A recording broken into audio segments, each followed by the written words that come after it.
Hello guys, welcome back to Keyforge Indonesia with me Schyse, and here we are going to see the match for KOTE10. My second match in KOTE10, but this is actually the third round because we got a bye in round 2. And it's been a while since the last upload, and it's a little bit late. It's quite late actually. I've been a little bit busy for the past weeks, but here we are. And also before that, I want to give a shout out thanks to one of our supporter, which is Andy. Thank you for your huge support to Keyforge Indonesia community. And so yeah, we'll just start the game. We'll see. This is round.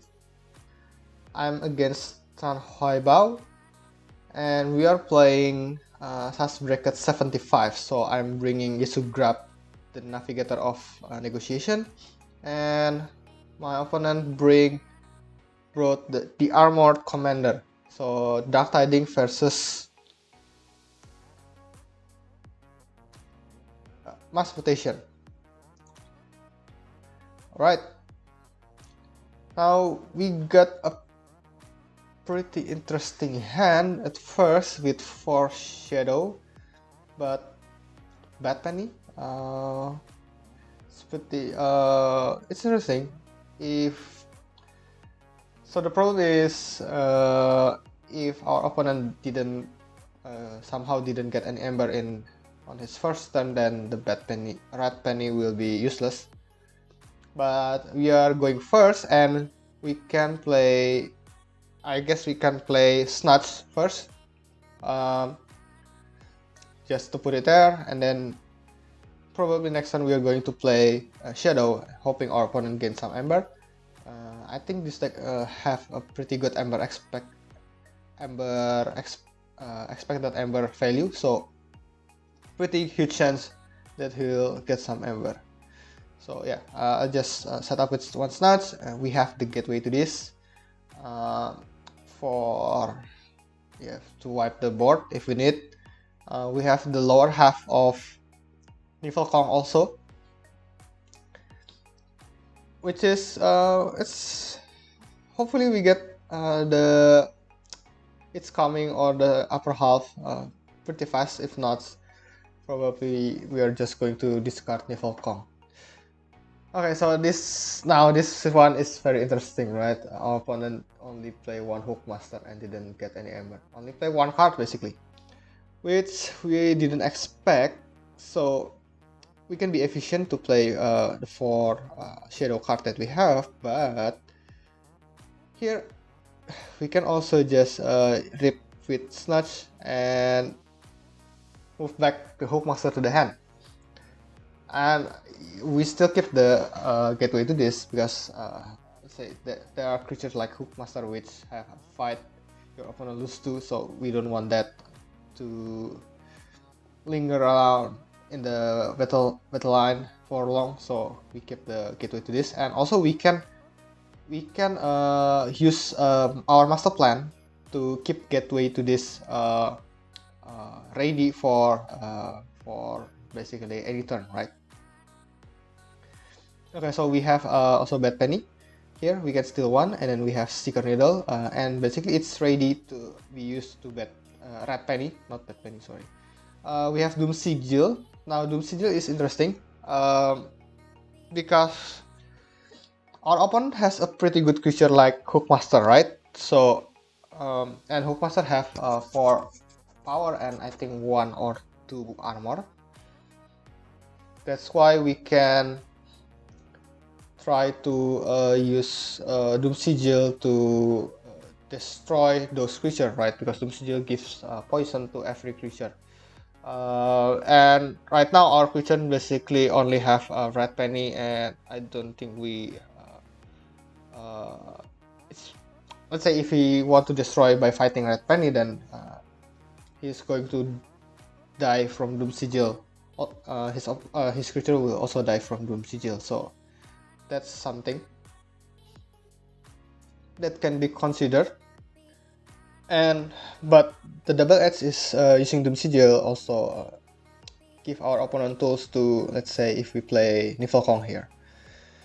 But I don't expect to play Niflkong pretty soon, so, and I know he have creature like Hookmaster in his hand, so I'm going just to play the Doom Sigil first. And if we want to get rid of the Doom Sigil, we can just use Master Plan and wipe the battle line with the board with Gateway to this, so there will be no creature in the battle line. That means the Doom Sigil will also get destroyed by its own effect. So we'll see what will our opponents do with this board. And we also have a pretty good hand.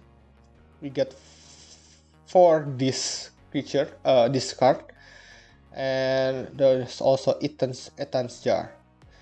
Ethan's Jar early round 3, right? So round 4. That's going to be very good. And what there are some creature that we want to some card that we want to ban.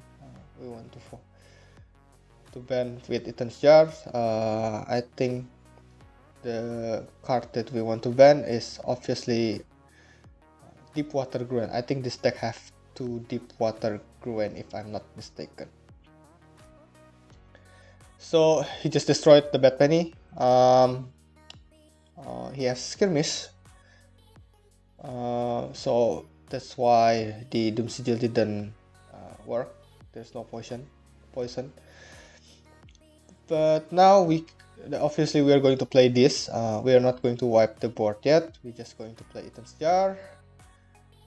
And here we are going to prevent our opponents from playing Deepwater Gruen, because we don't want him to burst with Deepwater Gruen. There's 2 Deepwater Gruen in his deck, so basically by preventing using it just for Deepwater Gruen, we just prevent our opponent from gaining 4 Embers, right? And I believe his deck also didn't have any card that can destroy Ethan's Jar, so it will stay there forever basically. Yeah, we just have some cards, and I think we are pretty good with our board right now. And we also get the It's Coming and Niflkong pretty early, so that's very good. That is very good. Also 5 Untamed card in our hands, but we have Savage Class. I don't think we'll use Savage Class at this if the situation keeps like this. We are definitely going to play Untamed next turn, but we are going to if the board we still have the Starret, the Snatch, and the Cinder on our board, then probably we are not going to play Savage Class unless he somehow play 5 creature from his hand right now. Maybe possible, but unlikely. Also, we got 2 Aember on Snarret, so it is also interesting if we can also play this again and use the Snarret action ability to remove the 2 Embers that it captures, basically making our opponent lose 2 Embers, and then we can rip with Snatch to basically bring back our opponent's. Oh, okay. He just destroyed the brand to steal 3 Aember from us by using the effect from Whisper, right? He used the action ability of Whisper to destroy the brand deliberately. So right now we can, yeah. Now this one is interesting. I think our opponents still have some kind of board wipe or board control. So if we use Untamed, he can just use his board wipe. I think it was Milestorm that will put back all our creature to the top of our deck. Yeah, the other thing is we can just play this and basically try to rip and put back his whisper to the hand. So he also cannot use the rip gain 1 from the upgrade. Yeah, this was very interesting. So what should we do here? We can be efficient or we can be cautious. So I think being cautious here is the way to do. Cinder, now if Cinder wants to read, it needs to destroy one of our cards, but we don't want to do that. Snaret and Snatch are two good creatures with good effect, so we don't want to do that. We will just keep them. And it's been pretty slow game. Our opponent also didn't play very efficiently. His draw is 24 and our draw is 21, but basically we have played 2 turns without drawing new cards, right? On the first turn we just play Snatch to, yeah, and he used Maelstrom. Okay, now that's what I was afraid of, what we are cautious of. So if he used Maelstrom when our board was basically 7 creatures, that will just make our hand pretty, our deck pretty clogged, right, with the all the creatures again, need to set up again. But he just set up with Hookmaster. And oh yeah, since he used Maelstrom, it destroyed the Doom Sigil, which is very good for us because right now we want to play Niflheim. So now our Niflheim basically will survive. Harder to destroy because there is no Doom Sigil. Now there's a Hookmaster, which is pretty fighting with Hookmaster will make us lose to Aembers, so that's pretty strong effect. And we just basically we also gave him some creatures to fight. We have 2 Nifl Apes here, and we also definitely going just to play the Gloriana's Attendants and the Peacemayer. And then we are going to discard the Savage class because we already have a gateway to this ready from Master Plan, so there's no point in keeping Savage class right now. We just try to be more efficient with that. So 5 untamed creatures is pretty good. If the board stays like this, we can just play untamed again and rip 5 times with our untamed creatures, and then Niflheim will also steal 1 by destroying one of our Nifl Apes. And we have Reclaim by Nature, which we can use to destroy an artifact. But our opponents basically opponent have artifacts, but he haven't played it yet. So it's that's becoming an interesting play again, whether we want to play the Reclaim by Nature or not. Because if we play it, we will get the 1 Aember from Reclaim by Nature, but we will also destroy one of our basically not destroy even, it's purge. We will purge one of our artifact.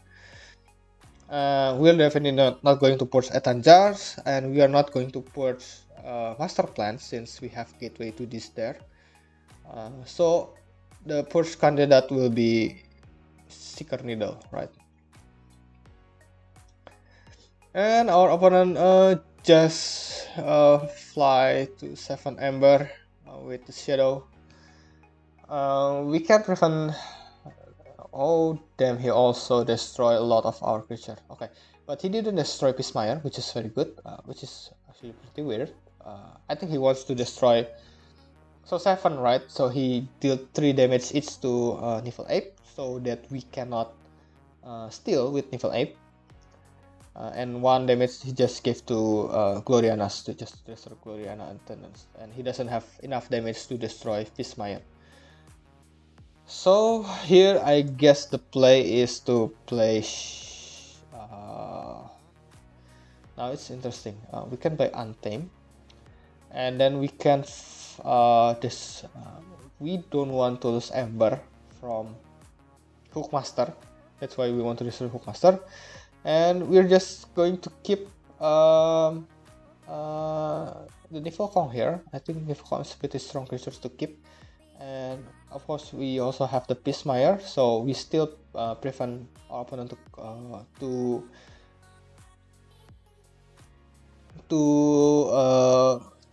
force his key because he now have 8 Aember. We also discard Reclaim by Nature. Since we don't want to purge Secret Needle. Why we don't want to purge Secret Needle? Because we also have Red Penny. So after we play Red Penny, we can use Secret Needle to Red Penny. That's basically the same one, right? It's 1 Aember. So if we use Reclaim by Nature, we also get 1 Aember, but we cannot use Secret Needle moving forward. So basically it's the same. So we just discard the Reclaim by Nature, and I think it's not worth keeping.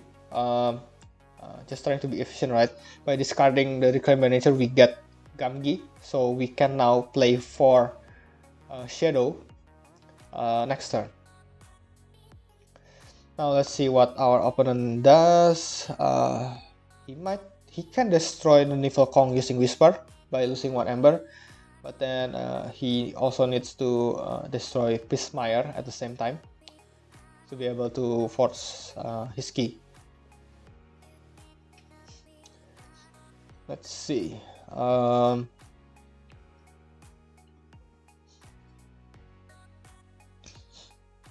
And we also hope that our opponent plays some artifact. I think there's something like Frigorific Rod that can basically use to which has an effect to exhaust creatures or artifact. We want him to play that because we have Borrow in our hand.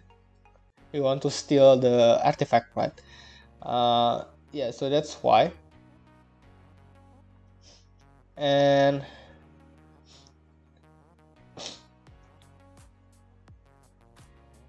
other than that, I think there's one more artifact that has an Omni effect.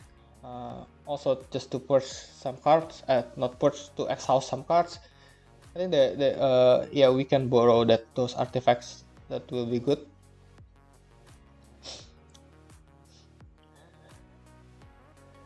Okay, our opponent just getting confused on why the Tomb Sigil was destroyed. Well, it was destroyed because he just used Maelstrom to wipe the field, and he used Whisper to destroy Niflheim. So, well, that was something that we expect. Sea Urchin to steal 1. That's fine. He still cannot force the key because we still have the Pismire in our battle line. And this one we definitely going to play Shadow. We'll steal 1 with Red Penny, and then we'll get because he has Sea Urchin, right? We'll just use Secret Riddle to destroy Sea Urchin, then not the Red Penny. We also have Borrow. Now we can I still want to steal his artifact. I still want to borrow his artifact, so I'm going to keep that anyway. And it's not like it's a brick. We didn't get too efficient right now, but we can expect that we will play another Shadow. So we can steal with Gamgi first. And then we can play Booby Trap to destroy his creature, and then we can rip with Red Penny, and also we can use Secret Needle to destroy Whisper right now. Whisper has 2 damage, so we can destroy Whisper, not the Red Penny. And then we still keep the Borrow. Also, we have Safe Place, so Safe Place early is very good. Basically, we'll just moving our Aember from our pool to Safe Place, and we know that our opponent doesn't have any artifact destroying card, So it's very advantageous for us, and basically this is very good. Actually, this is very good. Storm Surge. Oh, he discarded the artifact. He chose not to play the artifact. He didn't want to give artifacts to me. That's why he discarded the artifact. That's frigorific, right? He just discarded frigorific road. He doesn't want the Aember, and he just being very cautious with borrow then. Interesting. Right now we can use Shadow again if we want to be fast, but then we cannot steal with Gamgi anyway, and you can only also basically we rip twice and then use a second needle to destroy probably Red Penny. And I think we can just use borrow right now since he chose to discard the artifact, not to play it. So, but we also have 5 this creature, right? So we can play Inverness and put some card from his discard pile, reducing his Aember. So and then we have Mindfire. If Mindfire discarded especially Deepwater Gruen, right, we will steal 2. So that's very good. Oh, I also just misplayed there. We can actually steal with Gamgi this turn if we use the safe place first. Okay, yeah, so we should have used the safe place first before ripping with Red Penny, right? But instead, we rip with Red Penny first, making our Aember 4, making our Aember 5, right? So initially our Aember was 4, right? If we use safe place, then our Aember will become 3 in our pool, and then we can rip with Gamgi and then steal 1 because he have 5. When we rip, we'll get 1 Aember to 4, and our opponent will still have 5, and then we will steal 1 Aember, right? But I forgot. I messed up the order. When I just chose Shadow House, I just ripped with Red Penny first. Yeah, that was a mistake. And we also wiped the board with Gateway to this, since our opponents basically we don't want our opponents to use Hookmaster to fight to our creatures, right? That's why we use that. And then we now can use our this. Our opponent has 6 Aember, and we'll just play Inverness to put some cards. I think there's 1 Deepwater Gruen, so we can push that. And there's sack of coins. I really hate sack of coins. I think like I have lost a lot of game due to sack of coins alone, right? I think I lost the first Chainbound tournament because of, so it was in the final, right? It was in the final of the first Chainbound, and I think I lost because of sack of coins. That's why I lost. Like sack of coins just deal what 6 damage to my creature, right? And my creature have 6 power. So sack of coins is very nasty card. So yeah, we are pretty good standing right now. We have two Aember in safe place, and we are at our second key already. Our opponent is still at 0 key with 2 Aember, and here we can play another this, and we can use Snatch to rip, move back our Inverness, and put some cards again from our opponent's discard pile, making our opponent basically 0 Aember. There was Beach Day, probably Salmon Shoes, also Scoop is an Aember control. Salmon Shoes is 2 Rise Tide, I think Scoop, we don't want the Aember control. So our opponent is now at 0 and we are at 5, but we have safe place to Aember, so basically we are checked right now. Our opponents need to control 2 of our Embers to prevent us from forging our last key, from winning the game. So 0, this is very Yesugrap is just very good tech, right? I didn't even expect that we are at this standing, right? With 5. We are checked on our third key and our opponent still at 0. I think because he let us replay Infernus with Snatch. Yeah, I think that's very good. Just very good play. And he have Anthem. He played Anthem. Basically, he doesn't have any Aember control from Anthem, so we won the game. Yeah, GG. So that's a very dominant game from us with Yesugrap. We won the SAS 75 brackets against our opponent. Okay, let's see if we win this round, and we'll see you in the next video.